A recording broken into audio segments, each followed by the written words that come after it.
Kylian Mbappé va devoir assumer le rôle de leader en l'absence de Vinicius Junior. On va voir tout ça dans cette vidéo. Salut à tous les gars, c'est Azial. Aujourd'hui, on se retrouve pour une nouvelle vidéo Actu Real Madrid, où on va parler des responsabilités de monsieur Kylian Mbappé vis-à-vis du match face à Liverpool, mais pas que, vis-à-vis tout simplement des prochaines rencontres, parce que normalement, il y a l'absence de Vinicius qui va courir sur les 3 prochaines semaines, et du coup, on va avoir un Kylian Mbappé qui va devoir prendre ses responsabilités et prendre le leadership de cette attaque du Real Madrid, et ça va être un petit peu à double tranchant pour lui, puisqu'on peut très bien avoir un Kylian Mbappé qui s'écroule complètement et qui a une aventure côté Madrid bien plus compliquée sur les mois à venir, ou alors au contraire tu peux avoir un Kylian Mbappé qui, entre guillemets, parce que du côté de l'Espagne il a quand même encore beaucoup de faveurs, mais entre guillemets retournerait l'opinion publique et réussirait à prendre cette place de patron, j'ai envie de dire, au sein de ce Real Madrid. Donc on va voir tout ça dans cette vidéo. Avant que la vidéo commence, n'hésitez pas à la liker, à commenter, à partager, à vous abonner. Ça fait toujours plaisir et ça aide pour le développement de la chaîne. Et nous, on va pouvoir aller dès maintenant et du coup parler un petit peu du Real Madrid et de Kylian Mbappé. Donc, Kylian Mbappé est à Liverpool. Bon, ça, rien de bien surprenant. Il a fait partie du voyage avec les autres côté Madrid. Trent, Virgil, Ibou Konaté, vous êtes prêts à l'arrêter? Bon, normalement, il ne devrait pas être sur Konaté et Van Dijk du coup, puisque il va bel et bien jouer côté gauche. On va quand même attendre les compositions, hein, on ne sait jamais, peut-être une surprise. Au final, on pourrait avoir un Mbappé en pointe, même si j'y crois moyen, parce que je vois pas du coup qui serait à gauche, même si en vrai, à chaque fois, on dit en pointe et à gauche, alors qu'en réalité, c'est un petit peu plus deux attaquants, mais tu connais, on l'a vu face à Leganés, notamment que en réalité, Mbappé et Vinicius étaient quand même à des moments très proches et axial, mais il y a des moments où du coup comme Mbappé avait plus le couloir gauche face à Leganés et c'était plus Vinicius qui restait dans l'axe, il y a des moments où tu voyais Mbappé venir vraiment se décaler, un petit peu coller la ligne, même si c'est pas constant, tu vois, c'est pas non plus un 4-4-3, un 4-3-3 pardon. Le Real Madrid cette année évolue plus en 4-4-2.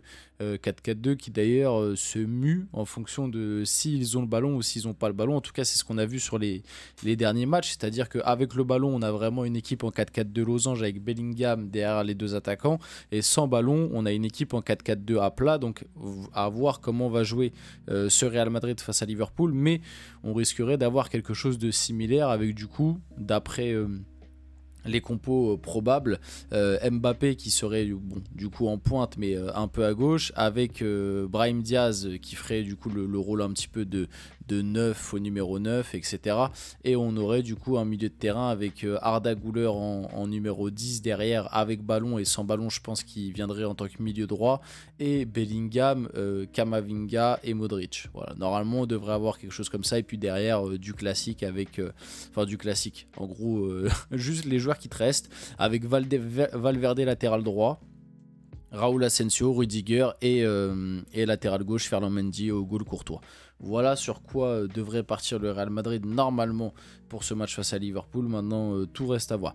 Par rapport à Trent d'ailleurs, parce que Trent est cité juste ici, en réalité, ça serait Connor Bradley qui pourrait faire sa première titularisation en Ligue des Champions et se retrouver face à nul autre que Kylian Mbappé. Tâche énorme pour lui mercredi, pour la simple et bonne raison que Trent a été annoncé par Arne Slot lui-même qu'il ne serait pas titulaire. Donc voilà, c'est Trent Alexander-Arnold était de retour à l'entraînement avec Liverpool à la veille du choc face au Real. Arne Slot pourra compter sur le retour de l'anglais qui ne sera pas titulaire, a annoncé le coach des Reds. Donc normalement, puisqu'il l'a annoncé, à part grosse surprise de dernière minute, Trent Alexander-Arnold ne sera pas titulaire face au Real Madrid.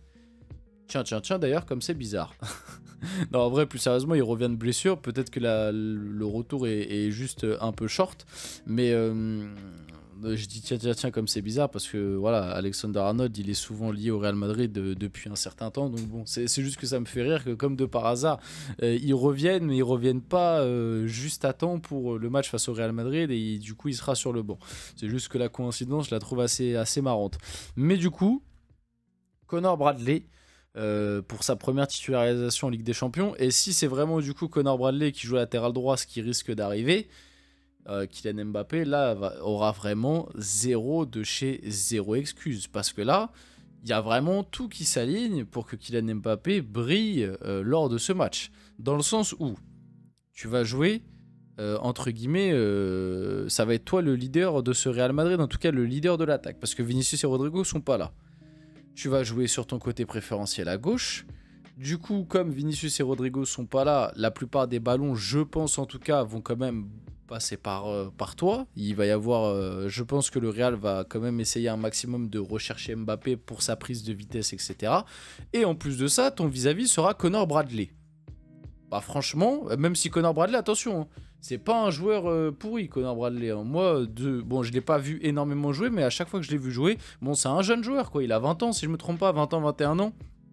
C'est un jeune joueur encore, mais c'est pas non plus un défenseur pourri, c'est un défenseur sympa, qui a quelques qualités, mais maintenant, normalement, Kylian Mbappé, il doit voilà, premier match de Ligue des Champions pour Connor Bradley, normalement, Kylian Mbappé, il doit lui montrer que la Ligue des Champions, c'est la compétition de l'expérience, etc., et il doit lui faire très très mal. Donc là, vraiment, zéro excuse pour Mbappé, il va falloir qu'il assume ce rôle de grand joueur qu'il est censé être. Parce que depuis qu'il est arrivé au Real Madrid, mine de rien, on n'a pas encore vu le grand joueur qu'il est censé être, à part sur quelques phases de 5-10 minutes grand max dans certains matchs. Mais sinon, globalement, moi, depuis qu'il est au Real, je suis désolé, je ne vois pas du tout un grand joueur de foot, hein, bien au contraire. Et ça fait d'ailleurs un moment que je ne vois plus le grand joueur de foot. Donc là, ça serait bien, tu as tout qui s'aligne pour toi pour justement réussir à rebondir et réussir à reprendre du poil de la bête. Ce serait bien que tu y arrives. Mais par contre, comme j'ai dit, c'est vraiment un double tranchant. Parce que là, si tu te trouves, waouh, j'ai pas envie de voir la session d'après-match. Parce que là, si le Real prend une drill et que Mbappé est catastrophique ou invisible ou inexistant, bref, n'importe quel synonyme, alors là, ça va être très compliqué de continuer à trouver des excuses ou chercher des trucs à ce mec, quoi. À part attendre, tu pourras rien faire. Mais les critiques seront tout à fait justifiées et justifiables parce que là, on en attend beaucoup. En tout cas, je pense que les supporters du Real en attendent beaucoup d'Mbappé en l'absence de Vini Rodrigo, quoi. Même s'il y a encore Bellingham. Mais je pense que là, face à Liverpool, Bellingham va avoir un rôle un petit peu ingrat et on va plus le voir sans ballon qu'avec ballon. Et même Bellingham partira d'un peu plus loin. Enfin bref. Vous connaissez quoi.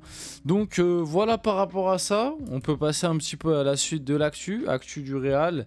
Bientôt un partenariat Real Madrid-Apple. Il y a des négociations entre les merengues et Apple pour lancer des lunettes intelligentes. Des lunettes qui permettront aux supporters de regarder les matchs à la maison avec une technologie qui donneront l'impression d'être au Santiago Bernabéu. Voilà un petit peu le visuel potentiel des lunettes. Bon, voilà. Et alors, franchement... Hein, alors attends, vite fait, je vais quand même lire l'actu. Le Real Madrid est en négociation avec Apple pour un Infinite Santiago Bernabéu. L'idée est que les gens portent simplement une paire de lunettes de réalité virtuelle et regardent les matchs comme s'ils étaient au Bernabéu. Alors peut-être que certains vont... Alors l'idée sur le papier, elle peut être cool et tout. Après maintenant, peut-être que certains vont dire que je fais les grilles ou quoi, mais... quitte à être chez toi et à porter des lunettes virtuelles, autant regarder la télé, quoi. Enfin, je peux comprendre le côté immersion, t'as envie d'être au stade et tout, mais on va pas se mentir que la plupart du temps, à part si t'es hyper bien placé au stade, tu vois quand même moins bien, c'est moins, on va dire, qu'une réalisation télé. Après, peut-être chacun son avis, peut-être que là, pour certains, je dis une dinguerie ou quoi, mais moi, je préfère... En fonction de là où je suis placé dans le stade, je préfère quand même regarder les matchs chez moi et tout tranquille que de me poser dans le stade où je suis posé à la, tu vois, tribune. Alors oui, faire du stade et tout, c'est cool. Je suis pas en train de dire qu'il faut pas aller au stade et faut que regarder les matchs à la télé. Attention, quand tu voilà, les petits matchs au parc et tout, voilà, ça fait kiffer l'ambiance, tout ça. Mais là, les lunettes réalité virtuelle, est-ce que tu vois, t'auras l'ambiance, est-ce que t'auras les sons, etc. Tu vois, c'est des questions à se poser. Si c'est juste t'as les lunettes et que en gros t'as juste la vision comme si t'étais assis dans le stade, mais que t'as le son, t'as pas, tu vois, t'es pas bien dans l'immersion, que t'as pas l'ambiance du stade, etc. Et que tu peux pas même limite te balader dans le stade en réalité virtuelle, parce que je sais que ça c'est possible maintenant, il y en a qui le font. Honnêtement, je vois pas trop l'intérêt de juste avoir une vision caméra comme si tu étais assis dans le stade. Autant regarder le match à la limite, autant regarder le match en réalité virtuelle à la télé. Et comme ça, t'as la vision des caméras, genre à la réalisation. Enfin bref, je sais pas, de toute façon. C'est pas mon domaine, les gars, mais c'est juste, bon, en tout cas, le Real travaille là-dessus. Voir le rendu, ça peut être sympa sur le papier, même si j'ai quand même quelques réticences personnellement. Et du coup, pour finir, Florentino Pérez qui a déclaré: le centre de formation du Real Madrid est le meilleur du monde. Est-ce que vous êtes d'accord avec ça? Bon, en vrai, j'aurais pu développer un peu plus longtemps là-dessus, mais je vais faire très rapide. Bonsoir, non. Même si le centre du Real forme beaucoup de joueurs qui jouent en première ligue espagnole notamment, il y en a très peu qui percent à haut niveau et très peu qui percent du côté du Real Madrid. Il y a plein de centres de formation qui sont au-dessus, pour moi, que celui du Real, quoi. Donc voilà, on finit la vidéo là-dessus. Maintenant, oui, il fait partie des meilleurs malgré tout, parce que ça reste le Real Madrid, mais c'est pas le meilleur. On finit la vidéo là-dessus. J'espère que cette vidéo vous a plu. Si c'est le cas, n'hésitez pas à la liker, commenter, partager et vous abonner, les gars. C'était Azial et on se retrouve très rapidement pour une prochaine vidéo.